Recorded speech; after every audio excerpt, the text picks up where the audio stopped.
Hello guys, today we are solving for x when we are given log x base square root of 2 equals 3. In the previous video we showed you how you go about this.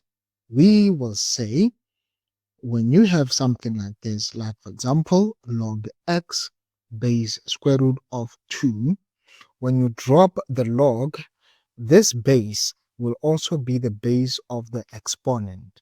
In other words, I am trying to say this will become x equals square root of 2 raised to the power 3. Right? So there's something that you guys know about square root of 2 raised to the power 3.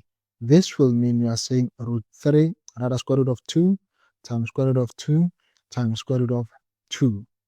Right?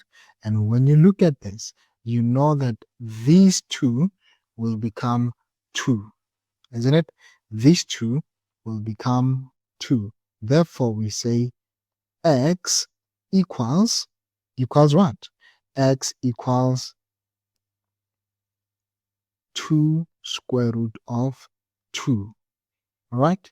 X equals 2 square root of 2. Isn't it? This will be sufficient. Right? This will be sufficient. Now, let's check if indeed this is correct. Alright? Let's check if indeed this is correct.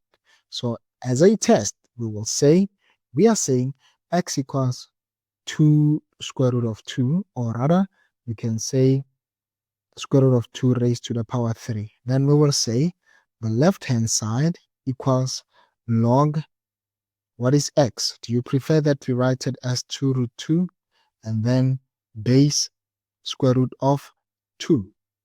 Right? Well, this will not be really easy to simplify, but you and I, we know that we can write this as 2 root 2.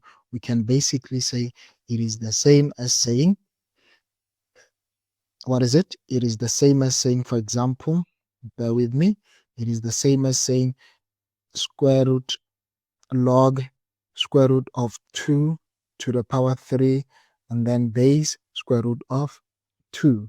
As we proceed, we'll then say the 3 will be dropped and then it will be 3 log square root of 2 base square root of 2. This is basically 1, and therefore our answer is 3. All right, and this means what we just did here is correct. Okay, what we just did here is correct, and that is it, guys. Bye bye.